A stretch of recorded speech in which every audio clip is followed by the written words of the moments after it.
we have a task without precedent in historical experience, which is how to develop an imagination of structural alternatives without succumbing to a structural dogmatism.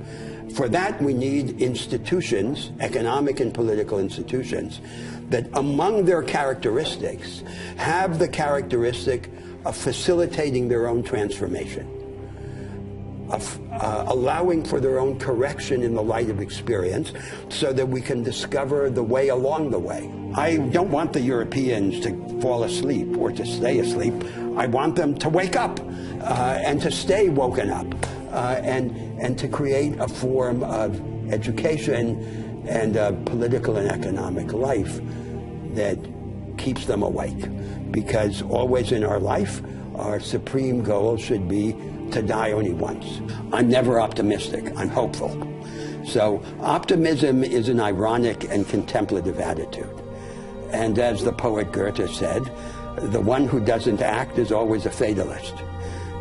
Hope is not a prediction of the future. Hope is an existential attitude, which is the shadow of action. Hope is not the cause of action. Hope is the consequence of action. You don't need to be hopeful in order to act.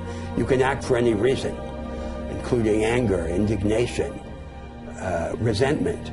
But through action, intellectual as well as practical action, you discover hope.